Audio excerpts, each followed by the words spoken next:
já está classificado para as semifinais do contra o Mirassol. Aqui eu só estou esperando terminar aqui, que a gente vai fazer uma live, uma análise rapidinha sobre esse jogo do Corinthians, nessa vitória, esse 2-0. Essa atuação interessante do Memphis Depay, acho que ele foi um dos destaques. Vai acabar aqui, hein? Falta pouquinho. Falta um pouquinho para acabar. Acabando aqui, já vou começar a live.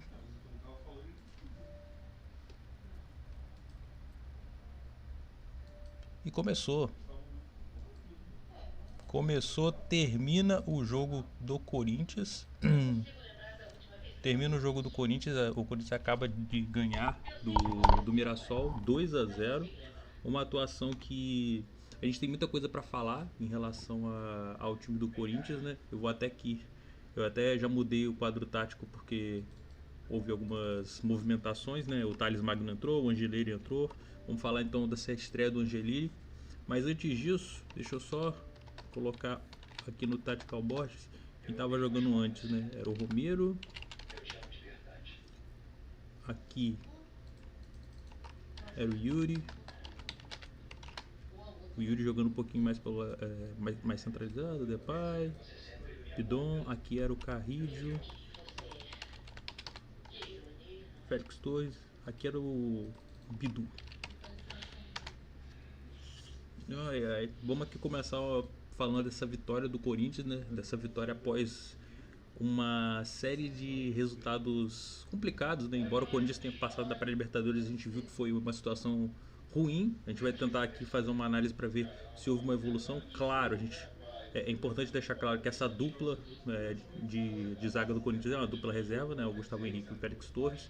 É um time misto, né? Você pode perceber até pelo quadro tático, né? O Corinthians costumeiramente joga no 4-4-2, e dessa vez não, dessa vez jogou num 4-3-3. É importante aqui, eu tô só vendo aqui se chega um pessoal na live, pra gente poder falar um pouquinho sobre esse jogo aí do Corinthians, para poder avaliar um pouquinho como foi esse jogo e essa estreia do Angileri, né, que é o jogador do River Plate. Quer dizer, jogou no River Plate, depois foi pro Getafe. Então eu vou até aqui acompanhar para ver se está direitinho a live aqui no celular.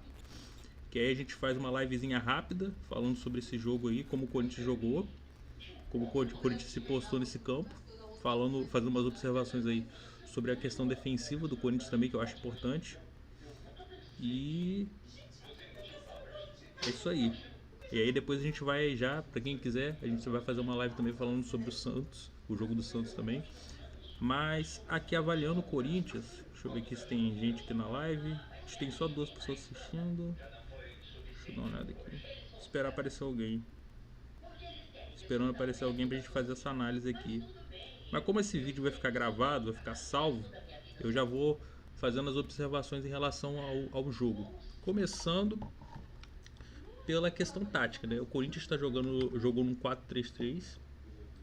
Para quem não percebeu, o Corinthians jogou no 4-3-3. A gente até deu uma olhada no GE. Uma linha de 4 com Mateuzinho, GH, Félix Torres e Bidu.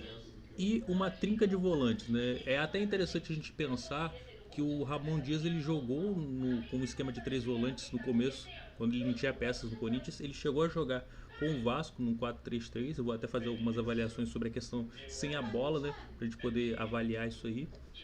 E 3 atacantes, né? No caso, 2 jogadores jogando um pouquinho mais abertos e um cara como um falso 9, que é o Yuri Alberto, jogando aqui um pouco mais centralizado, puxando essa marcação. Aqui, eu não. Só lembrando, gente, essa aqui não é a zaga do Mirassol, tá? É porque já estava salvo aqui do jogo de ontem que eu fiz, do Flamengo e Vasco. Então, não fiquem assustados. Vou colocar aqui uma linha de 4 aqui. O que acontecia? A movimentação que o Corinthians fazia, né? O Yuri, ele tentava se movimentar aqui entre os zagueiros. O Romero, ele era esse jogador pelo lado direito, mas muitas vezes você viu o Romero vindo mais por dentro. E o Depay vinha praticamente como um camisa 10 em muitos momentos desse jogo. E por quê? O Depay é o jogador que mais flutuava. E é interessante a gente avaliar porque o Depay estava muito sem ritmo nos últimos jogos, né? No jogo contra a Universidade Central, Você viu nos últimos jogos do Depay, ele voltou mal, o time do Corinthians vem jogando mal mesmo. Só que hoje eu acho que o Depay fez uma ótima partida. Exatamente porque ele conseguiu se posicionar bem, vindo pelo lado esquerdo, conseguiu produzir. Tem uma jogada do Depay que ele vem aqui por dentro, ele consegue um passe para o Yuri, bem de costas para marcação, ele consegue um ótimo passe. Tem uma passagem do Bidon por aqui também, que o Memphis é o cara que faz isso. E mesmo o Corinthians jogando mal, começando mal, o Depay é o cara que bate o escanteio aqui e consegue achar o rei da Neoquímica Arena, Ângelo Romero. Mas um detalhe para esse Corinthians é que, embora jogue no 4-3-3, você pode perceber que houve muita movimentação. Por quê? Você tem um Romero que ele ajuda muito aqui por dentro, então ele quase sempre está vindo por aqui, atrapalhando essa saída do Mirassol. Lembre-se, gente, isso aqui é porque eu fiz um jogo ontem do Flamengo, aí ficou a zaga do Flamengo, mas enfim, é só uma linha. Vou até tirar a linha, né? Porque senão fica mais assustador para quem tá entrando na live agora. Mas o ponto é, o Romero, ele vinha mais por dentro, tentava encontrar um espaço. O Depay vinha também aqui e o Yuri ficava por aqui entre as linhas, entre os dois zagueiros, né? O Corinthians conseguia uma movimentação muito rápida, porque você tinha um Carrídio que ele se movimentava muito bem, girava essa bola rapidamente. Havia também a subida desses jogadores, como o caso do Bidu e do Mateuzinho, principalmente do Bidu. Não gostei tanto da partida do Mateuzinho, mas se são os destaques para o volume ofensivo do Corinthians no primeiro tempo, eu diria que são Depay e Carrídio. O Carrídio jogou muito bem, recuperou muitas bolas, fez uma falta ali que era temerária, né? A gente até pode dar uma olhada depois, mas foi uma falta que poderia gerar um cartão até vermelho, né? Querendo ou não, se chama no VAR, acho que a circunstância não ajudaria o Corinthians. Então há muita coisa a se considerar, mas o Carrídio fez uma boa partida. E como o Corinthians funcionava sem a bola, né? Então, a gente tinha o Romero vindo um pouquinho mais para cá, o Alex Santana fechando aqui. Aliás, nem era o Alex Santana, né? No caso, era o Martinez, né? Que aí teve as mudanças, daqui a pouco a gente vai falar. O Martinez e o Bidon por aqui. Virava um 4-4-2. Às vezes acontecia do Romero ficar para cá, o Bidon, o Carrídio vir mais por dentro e virar um 4-4-2 assim, com o Depay. O jogador que menos se movimentava aqui era o Yuri, que ficava um pouquinho mais próximo de um 9, de um falso 9. Mas como que eu falo? O Corinthians não joga com pontas, porque esses jogadores não são pontas necessariamente. Eles jogam aberto do lado direito, mas eles constroem muito por dentro, eles chamam o jogo mais para dentro. E é por isso que o Corinthians tem tanto volume. E eu acho que a grande dificuldade do Corinthians vai ser quando enfrentar adversários mais fortes, é exatamente essa segunda linha de marcação. Por quê? Porque você vê o Romero às vezes descendo para fazer essa segunda linha, mas ele chega atrasado. Você vê o Martinez e o Carrídio aqui, mas muitas vezes no segundo tempo principalmente, o que acontecia? O Corinthians tentava sufocar a bola, sufocar o Mirassol, tentar tender ao erro. Então ele subia essas linhas aqui, só que gerava um espaço entre essas linhas. Então, embora o Mirassol não tenha conseguido fazer isso, outros times vão conseguir explorar esse espaço que o Corinthians deixa entre a segunda linha e a primeira linha. Outro detalhe importante, essa segunda linha é interessante que eu imaginei que ela funcionaria mais desse jeito aqui, ó. Ao invés de um 4-3, ao invés de um dos pontas voltando aqui, eu imaginava que o Depay ia voltar, o Romero ia voltar e ia virar um 4-1-4-1, gerando um espaço aqui para o Chico Kim. Mas não, jogou mais no 4-4-2, porque quando o Depay voltava, quando o Romero voltava, o Depay não voltava. Quando o Depay voltava, o Romero ficava. Então houve esse movimento um pouquinho mais coordenado do Corinthians. Acho até... Vamos voltar aqui como é que estava, né? Com a bola, acho até que é um bom movimento ter dois jogadores assim, jogadores que jogam mais por dentro. Mas me incomoda o fato de que esses jogadores eles vão ter um pouquinho mais de dificuldade jogando abertos para poder fazer essa segunda linha, né? Então, contra um adversário mais forte, vai ser mais custoso. E eu percebo que ao longo do jogo o Corinthians foi construindo jogadas com o Bidu, com o Yuri Alberto, com o Carrídio, de frente pro gol e não conseguiu e o Corinthians não conseguiu resolver. Você tem uma bola por elevação no segundo tempo do Memphis Depay pro Romero. O Romero não consegue.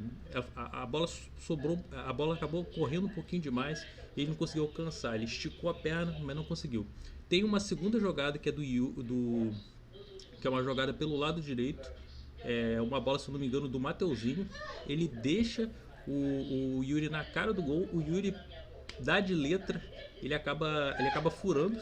Ele vê a bola passar e ele não consegue. E aí ficou feio, mas de qualquer forma, para sorte do Yuri Alberto, estava impedido, né? Para sorte dele. Mas o Corinthians, ele, digamos assim, ele pisou no gelo fino, né? Essa defesa do Corinthians, e é uma das coisas que a gente tem que falar, né? A zaga do Corinthians, seja Félix Torres, Gustavo Henrique, ou a zaga com o André Ramalho, a gente não é confiável. Ela não é confiável. E há muitos times no Brasil que tem um bom duelo aéreo, né? O Corinthians precisa fortalecer esse duelo aéreo. E aí a gente vai falar também da chegada do Angelini para ver um pouquinho sobre o que ele ajuda nesse sentido, né? Lembrando que o Angelini ele entra aqui no lugar do Bidu, dando um pouquinho mais de profundidade, porque já falando do Angelini, tem uma análise dentro do canal, você já pode dar uma olhada, inclusive, sobre como o Angelini jogou no River Plate, como ele era um dos melhores jogadores do River. A gente tinha dificuldade de saber se ele teria ritmo para aguentar um jogo aqui, principalmente porque ele ficou um ano parado no Getafe. Mas o Angelini, ele tem uma característica que é o seguinte: ele recebe essa bola e ele sempre vai para dentro. Ele sempre vai na linha de fundo. Ele é um zagueiro que ele é muito ofensivo, muito ofensivo. Às vezes até ele acaba pecando nesse sentido, né? A demora para voltar um pouquinho. Mas ele é um jogador que ajuda muito com o poderio ofensivo. E principalmente no Corinthians, que não tem pontas, você ter laterais que atacam o espaço é mais interessante ainda, né? Você vê o Corinthians, você tem um segundo atacante, que é o caso do Romero, né? É um cara que não joga com aquela, como se diz, não é aquele cara de linha de fundo como um ponta. O Yuri Alberto um segundo atacante, às vezes centroavante, o Depay é a mesma coisa. Você tem o Thales Magno, que é um ponta esquerda, mas em geral o Corinthians não tem tantos pontos. Então ter jogadores como o Angelini ajuda o Corinthians a ter um poderio ofensivo maior, principalmente por esse lado esquerdo, que foi o lado esquerdo cujo o Corinthians teve mais chances de gol.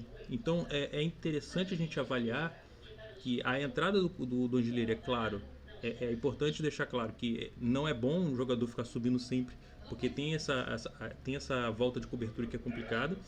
E assim, o Angelini, ele tem uma vantagem que é o duelo aéreo, né? Um jogador que tem um duelo aéreo muito bom, ele consegue interceptar muito bem as bolas, a gente não viu ainda isso.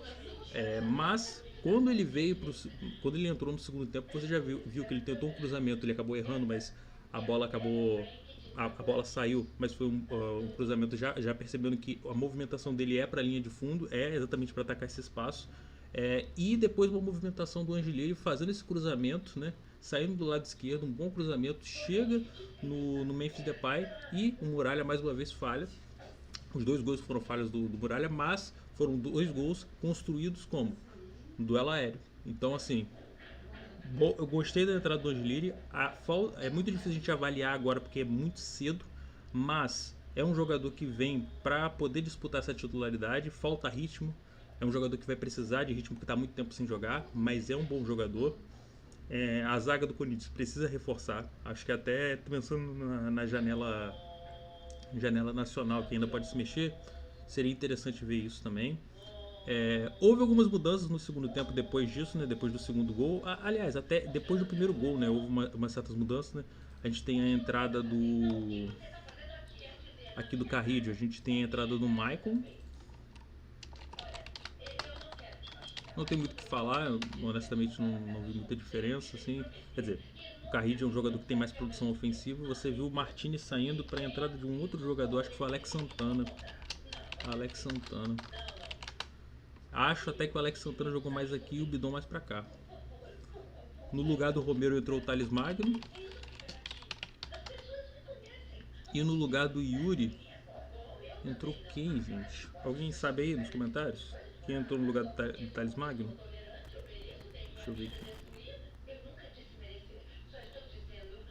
Não dá pra saber aqui, mas eu acredito que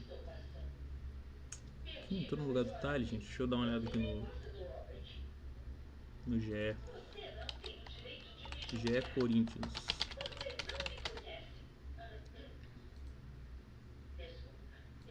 Corinthians e Mirassol.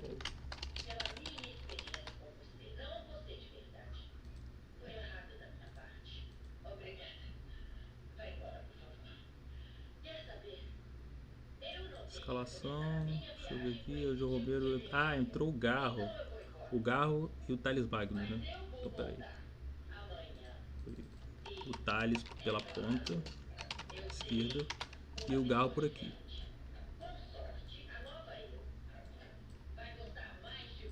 E o Garro por aqui.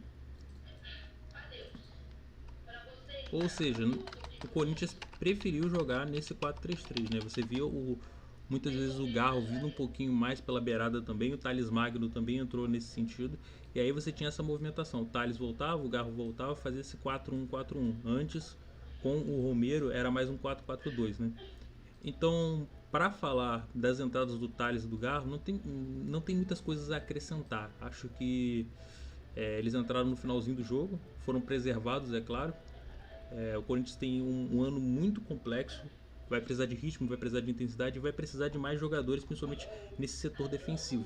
O Corinthians ficou numa situação complicada aí nos duelos aéreos na parte defensiva, porque o Mirassol soube produzir no finalzinho do jogo, deu um susto. O Corinthians precisa saber matar esse tipo de jogo, teve chance para matar, mas é isso. O Corinthians passou, semifinal, agora é ver quem é o próximo adversário do Corinthians e acompanhar, porque o Paulistão tá bom, tá da hora. Valeu, galera, se cuidem, abraço.